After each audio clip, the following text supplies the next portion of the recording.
Super ஸ்டாரோட பிறந்தநாளை முன்னிட்டு நம்ம சேனல் சார்பாக ஒரு ஸ்பெஷல் வீடியோ 1975ல அபூர்வ ராகங்கள்ல அறிமுகமாகி 1976ல 3 முடிச்சுல வில்லனிசத்துல மாஸ் பண்ணி 1977ல அவர்கள் படத்து மூலமாக நல்ல நடிகர் என்ற பேரை எடுத்தாருங்க. அடுத்த பரட்டை கதாபாத்திரத்துல பட்டி தொட்டி எல்லாம் புகழ் பெற்றாருங்க. 16 வயது நிலை மூலமாக அதே வருடத்துல உணர்வு பூர்வமான கதாபாத்திரத்துல நடிச்சு வெற்றி பெற்ற திரைப்படம் தாங்க புவனா ஒரு கேள்விக்குறி. அடுத்து 1978ல ரஜினியை ஹீரோவாக ஏற்றுக்கொள்ளப்பட்ட திரைப்படம் தான் பைரவி. இந்த படத்துல தாங்க சூப்பர் ஸ்டார் என்ற பட்டம் அறிமுகமானது. அதே வருடத்துல ரஜினியோட நடிப்பு திறமைக்கு சான்றளித்த திரைப்படம் தாங்க முள்ளும் மலரும். அடுத்து 1979ல எளிய மனிதர்களோட வாழ்வியலை பேசியது 6லிருந்து 60 வரை.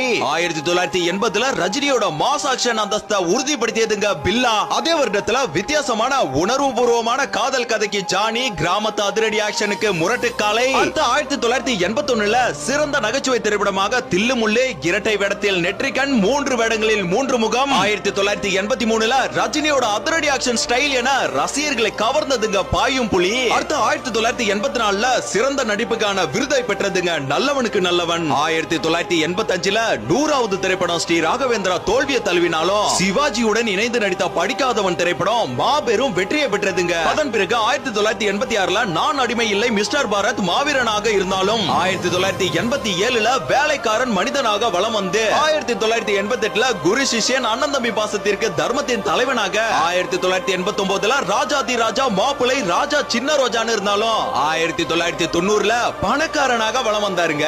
1991ல குடும்பத்திற்கு தர்மத்துறையாக சிறந்த காவியத்திற்கு தளபதியாக மாறி 1992ல மன்னன் என்ற அந்தஸ்தோடு அண்ணாமலையை அகிலம் போற்றும் படமா மாத்தினாருங்க. அடுத்து 1993ல எஜமானா இருந்து 1994ல வீராவா இரட்டை வேடத்துல மாஸ் பண்ணி 1995ல இந்திய சினிமாவையே பிளாஸ்ட் பண்ணாருங்க பாஷாவாக. இதையெல்லாம் தாண்டி உலக நாடுகள் வரையும் பிரசித்தி பெற்றாருங்க முத்துவாக.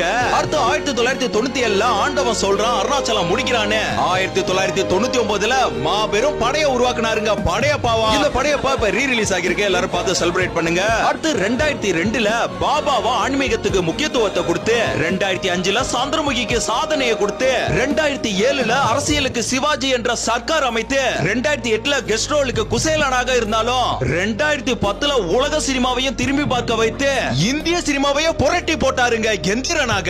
அடுத்து 2016ல கபாலியா ஹிட்ட கொடுத்து 2018ல 2.0 மூலமாக ரெக்கார்ட படைத்தாருங்க பாக்ஸ் ஆபீஸ்ல. அந்த ரெக்கார்டை இதுவரைக்கும் அவராலேயே முறியடிக்க முடியலங்க. இவர் அரசியலை புறக்கணித்ததுக்கு ஒரே காரணம் ஆன்மீகம் தாங்க.